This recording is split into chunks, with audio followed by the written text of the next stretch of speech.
How's it going, my dudes? Okay, so for today we are gonna look at 3 different ways to play Popo.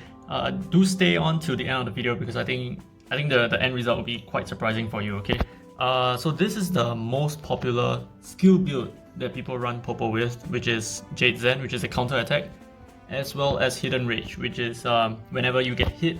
Okay, I can show you here.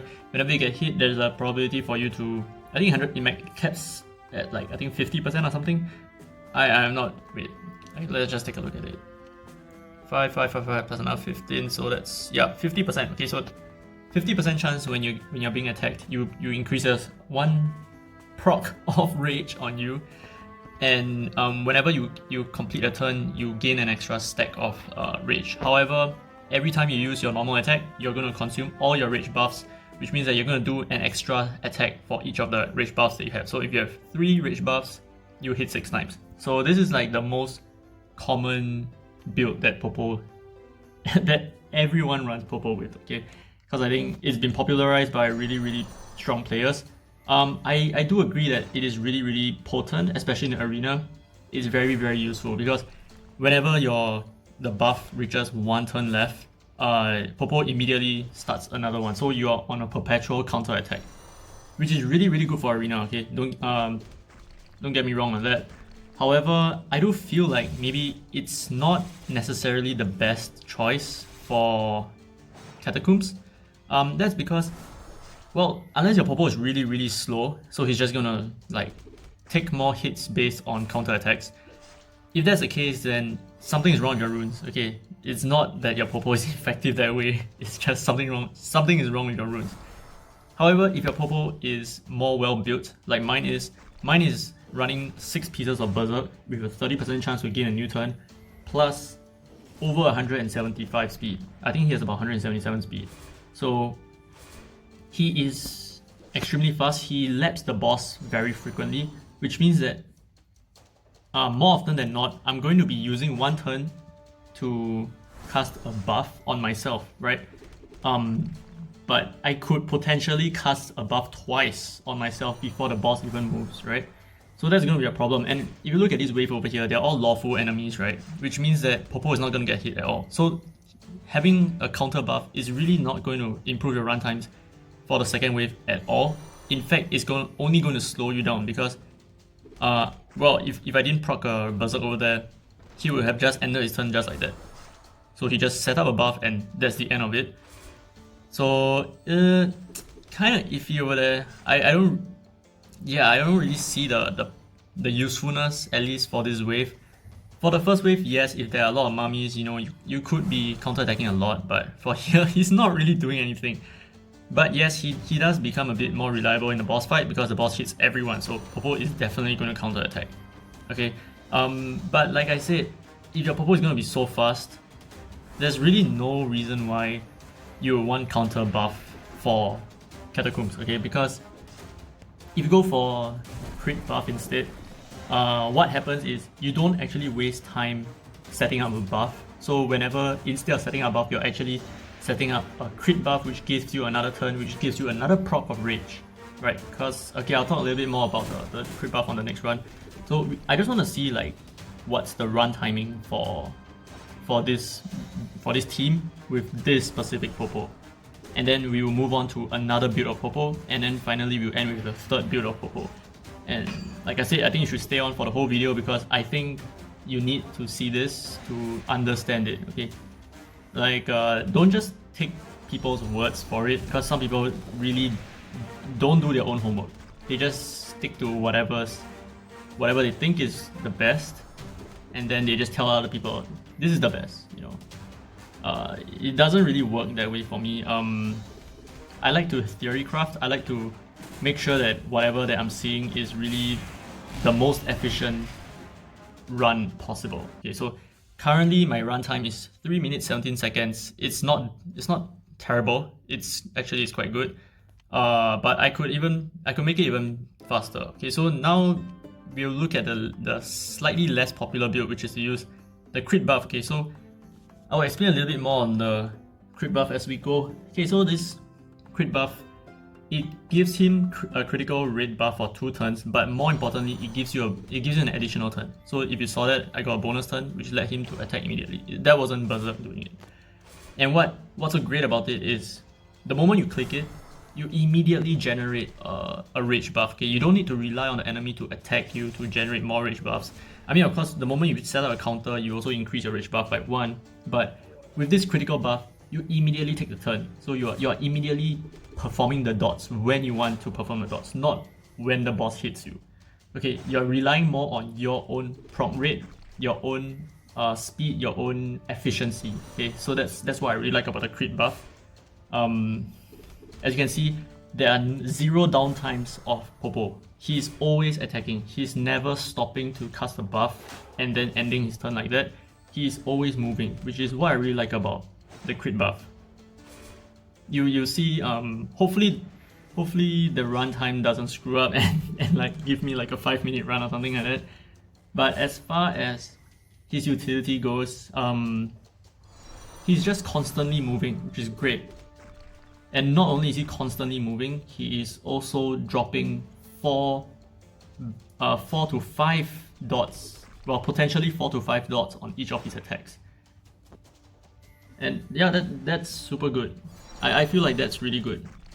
So yeah, let's just finish this wave and then we'll take a look at how it fares in the boss fight itself. Oh, and as you can see, now Popo is not really wasting his time here, especially on this wave 2 where they are all lawful types, right? So they are not going to hit Popo, so the counter buff is actually going to slow him down a bit. It's just gonna like make him not be as productive as he can be, okay?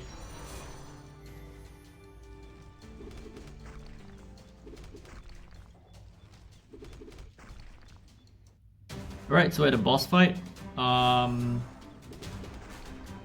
let's just see how frequently I lap the boss, okay? So that was 1 time. And maybe 2 times? Yeah, okay, so 2 times.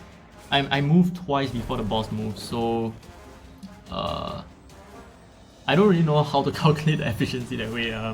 Maybe someone who is smarter than me can do the math for me.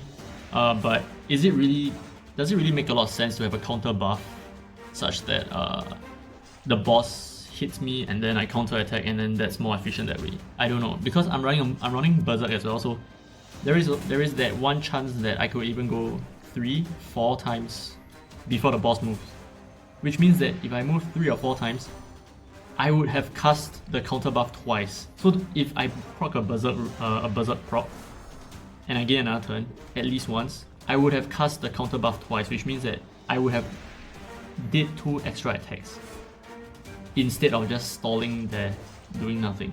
You know what I mean? So yeah, that's my beef with counter.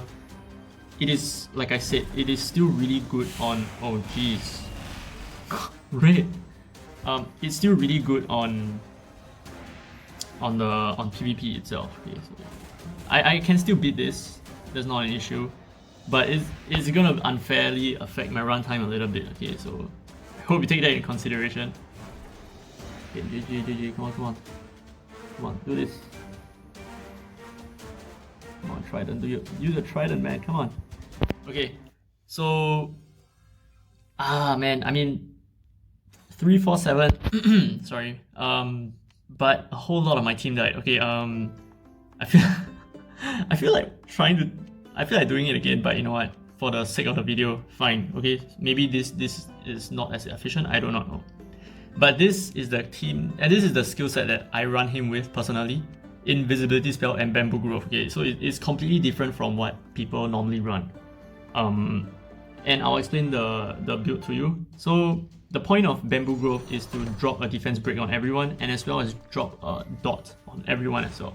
So it's going to be very useful in the boss fight, because not only are you breaking his defenses a little bit, you are also immediately cutting off 10% of his HP just like that. And Bamboo Growth procs at 100% rate at max, which is very efficient. His normal attacks, Popo's normal attacks, I think at max only procs at 50%. No, 45%, sorry. So there is a little bit of efficiency loss on his skill 1, but with his Bamboo Growth, his dots are actually much more stable. Okay, So as you can see, I'm actually completely destroying this wave pretty fast. I have to say this is not bad. Yeah, there is a lot of efficiency here. And also, the reason why I go with crit buff is because the crit buff itself gives me extra turns, right? It guarantees me extra turns, which means that it's going to shorten the cooldown of my bamboo growth. So that's the synergy over there. Whenever I drop bamboo growth and then I drop a crit buff after that, it's gonna minus off like a couple of turns on the cooldown of my bamboo growth, just like that. So that's, you look at how fast I'm running now.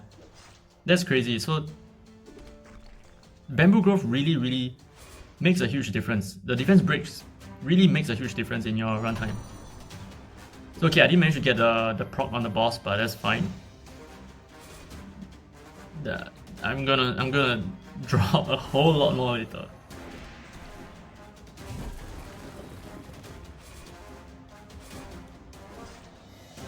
Frankly, I don't really do Colossus all that much. Yeah, there you go. Because I find it really hard, to be honest. I find Leviathan super easy. Like, super easy. Very low fail rate. There is really no catch in Leviathan because there is no defense break, there is no attack buff. But for Colossus, it's like, you really need like a team that's built for Colossus. And you don't really need a team that's like built for Leviathan, you just need to move a lot more turns and you totally outlive the dots. It's not a problem at all. But yeah, I'm really curious on what the runtime is right now, because like I said, I don't really do Colossus all that much. I wanted to do it on Leviathan, but I feel like it's not gonna get a whole lot of views because I don't think many people do Leviathan. I think most people do Colossus. Most people are just bothered about Colossus. And whoop-de-doo, 2 minutes 30 seconds. Okay, so there is a 40 seconds cut in my runtime, and I'm not just like, oh, this is a lucky run. No, this is the usual run speed for running this team, the same team with a change in one single hero skills. So as you can see in this video, the fact that I changed his skills from these two to whatever I'm using right now, the difference in the efficiency is so much greater. I hope you can see it for yourself, okay? So don't just listen to people saying what. You need to do the theory crafting on your own. You need to make sure that it makes sense, okay? Don't just listen to people and then like, oh yeah, I think counterattack works. Like since day one, I was already so doubtful about the whole counterattack thing. And yeah, this is the proof of it. What did she say? Okay, so I hope you enjoyed this video. I hope it's informative to you. I hope it's educational. If it is, let me know down in the comments and give it a thumbs up, okay? And I'll see you guys as always in the next one.